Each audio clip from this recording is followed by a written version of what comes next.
তিনি ছিলেন মধ্যম আকৃতির সুঠাম দেহের অধিকারী একটি মানুষ। তার চুলগুলো ছিল ঘাড় পর্যন্ত প্রলম্বিত, হালকা হালকা কোঁকড়ানো। তিনি যখন চুলের ভিতরে তৈল দিয়ে আছড়াতেন মনে হতো মৃদুমন্দ ঢেউ দেখা যায়। তার কপাল ছিল চওড়া, ভ্রুগুলো ছিল জোড়া ভ্রু, ধনুকের মতো বাঁকা। চোখের পাতাগুলো ছিল ফুটন্ত গোলাপের গোলাপি রঙের এক একটি পাপড়ির মতো। তিনি কখনো বা যখন চোখের পলক ফেলতেন মনে হতো মৃদুমন্দ বাতাসে গোলাপ পাপড়ি যেন দোল খাচ্ছে। তার চোখের সাদা অংশ ছিল রক্তিমাভ সাদা, কালো অংশ ছিল কৃষ্ণ কালো।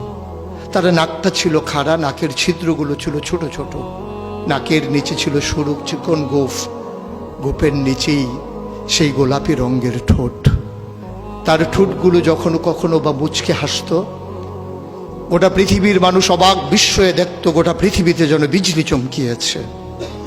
তিনি কখনো বা যখন এই রাস্তা দিয়ে হেঁটে যেতেন, 1 মাস পরেও কখনো যখন সাহাবা হাঁটতেন তার গায়ের জান্নাতি গন্ধ তারা পেতেন। মায়েরা উম্মাহাতুল মুমিনিন যারা, তারা নবীর যখন কখনো এই ঘামে ভেজা শরীর নিয়ে ঘরে ঢুকতেন, কপালের ভিতরে মুক্তোর দানার মতো ঘামগুলো যখন জমে থাকত, মায়েরা ছোট্ট শিশি খুঁজে সেই ঘামগুলো শিশিতে ভরে জমা রেখে দিতেন, কখনো বা ঈদে কোনো অনুষ্ঠানে যেন আতর হিসেবে ব্যবহার করতে পারেন। এই সুরত ধারণ করা কোনো মানুষের সাধ্যর বাইরে। কখনোই কোনো মানুষ এই সুরত ধারণ করতে পারবে না চেষ্টা করলেই। কিন্তু তার সিরত যেটা অনুকরণীয়, অনুপম আদর্শ, তিনি এসেছিলেন এই জন্যে ওয়ামা আরসালনাকা ইল্লা রাহমাতাল লিল আলামিন। তিনি ছিলেন রহমত গোটা ধরনীর জন্যে।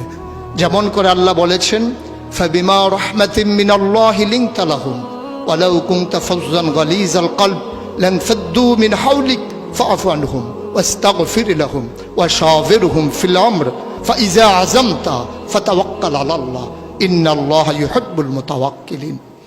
তিনি এসেছিলেন তেমন করে। কেন তাকে পাঠানো হয়েছিল? আল্লাহ নিজেই বলেছেন, লাকাদ কানা লাকুম ফি রাসূলিল্লাহি উসওয়াতুন হাসানা। তিনি ছিলেন মডেল, তিনি ছিলেন আইডল, তিনি ছিলেন আইকন, তিনি ছিলেন অনুপম আদর্শ, তিনি ছিলেন উসওয়াতুন হাসানা। তিনি গোটা মানব জাতির জন্যে সকাল থেকে সন্ধ্যা, রান্নাঘর থেকে সংসদ ভবন, তার জীবনের ব্যক্তি জীবন, পারিবারিক জীবন, সমাজ জীবন, রাষ্ট্রীয় জীবন, অর্থনৈতিক জীবন, ইন্টারন্যাশনাল রিলেশন, সকল ক্ষেত্রে তিনি ছিলেন আদর্শ, তিনি ছিলেন মডেল, তিনি ছিলেন আইকন।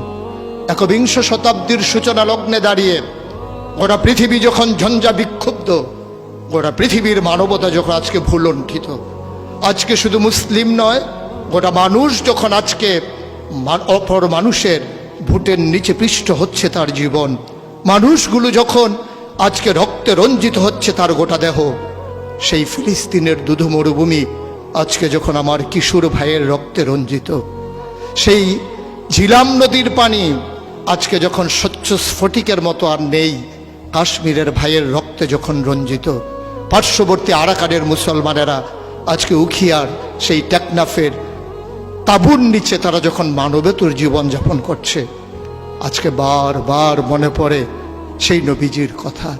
তিনি যদি আজকে আসতেন কোনো একটা ভূখণ্ডে, আমরা যদি দৌড়ে দৌড়ে তার কাছে যেতে পারতাম, গোটা মানবতা যদি বলতে পারতাম মুক্তি চাই, স্বাধীনতা চাই, ভোটের নিচ থেকে জীবন চাই, তিনি হয়তো আঁকড়ে ধরে বলতেন এখানেই শান্তি, চলে এসো উদখুলু ফিস সিলমে কাফা, তাহলেই তোমাদের জন্য প্রশান্তি, তাহলেই তোমাদের জন্য মৃত্যুর, স্বাভাবিক মৃত্যুর গ্যারান্টি।